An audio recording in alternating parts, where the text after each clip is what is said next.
Holy cow, what a beautiful day.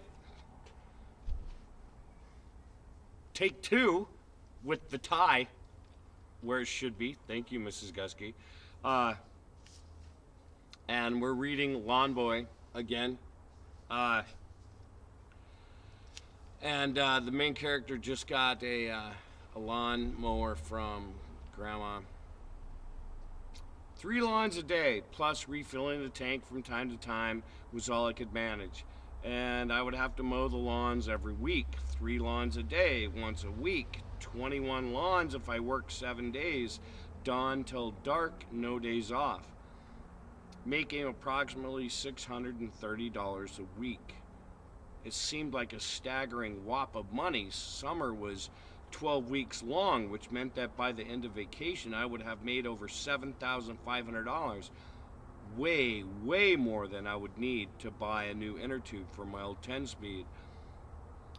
And of course, there would be no vacation, which ran through my head as I worked. No vacation, no summer fun, no bike trips with my best friend Alan when he came to visit his father in the summer. No vacation. $7,500. No summer fun. $7,500. I had just finished the second yard of the second day, and I was already a little sick of the sight of grass, grass, grass. The only sound in the world seemed to be the sound of the mower. The vibration of the seat was the only feeling my butt had ever known. And then I met Arnold. He showed up on the sidewalk when I started the third yard of the day. Another customer, I thought. I had plenty of time to study him as I mowed toward him. Very short. I'm pretty short, and he wasn't much taller than I am, and kind of round. Not fat, just heavy, just round. Everything about him was round. Rounded shoulders, hips, arms, legs. Even his head was a ball. And his haircut looked like somebody put a large bowl on his head and cut around it with the scissors. Wild clothes. I saw a 70s show on television once, and everybody had shirts and impossibly long collars and colored patterns that looked like maybe somebody had taken a bucket of flowers, dipped in paint, and thrown it at the actors. That was Arnold's style. And he had a wide, wild tie, a kind of sport coat that looked suede but was cut with wide lapels and shoulders and narrow waist that didn't look too good on his round body. He looked like somebody who had flunked clown school, and it was hard not to smile. He waved as I approached, and I stopped and pulled the throttle back to turtle. I like that. Turtle or rabbit. Not written, not fast or slow, just picture of a turtle or a rabbit. Everything should be like that. Highway signs, posted signs in the hallways at school, turtles or rabbits. It's so simple. I heard you're the new lawn boy. I nodded. He went on. My name is Arnold. Arnold Howell. I'm over here on the corner. How much will you charge for my lawn? I looked past him. It was good size, but flat, not much detail work. Would $40 be all right? $35 would be better. Well, other people have been paying me $40 a lawn that were that big, and it seemed fair. I guess. Thing is, I'm having kind of a cash flow problem, and I'll have to scramble to find even $35. I'm a stockbroker, and I work from home, and I'm a bit overextended right now.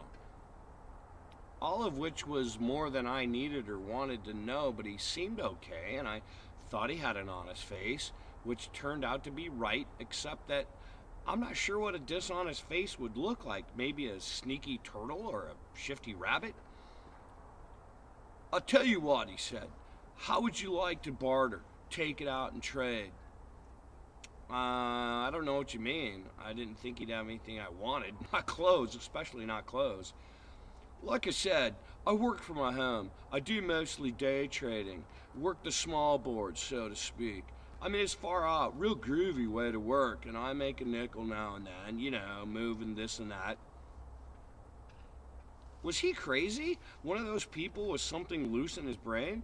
I mean, somehow he forgot he was talking to a 12-year-old kid with an old riding lawnmower who knew nothing about the stock market? So, like, you're too young to have an account of your own, but I could run like $35 I owe you on my account and make a purchase for you. It would be in my name, but you would get the proceeds. Like, what do you think? I don't know what you're talking about. you're, you're gonna buy something from me with money you owe me but don't have? Exactly. What are you gonna buy? Stock. What's stock? Shares in a company. You'd buy shares in a company. Why? Because then if the company does well, the shares go up in value and you sell them to someone else and make money. That's how the stock market works? It's that simple? Well, yes, with a whole bunch of rules and regulations and controls. That's pretty much how it works. And you always make money? He shook his head. Not always. That's the beauty of it. If the stock goes down, you lose money. Oh. You have to be aware of that and buy carefully. Well, then the secret is to only buy stock that goes up. Arnold nodded. How hard can it be? I shrugged. I didn't have a clue what he was talking about, but he seemed pretty basic, and I had pockets full of money. I hadn't figured out where in the house to hide it and where my mother wouldn't find it, so I kept it jammed in my pockets. Arnold made it all seem so easy. Let's do it, I said. So we've talked about we've talked about making connections, and we've talked about what happens when you read, and we've also talked about the idea of what's the word I'm looking for? When you make a for the future.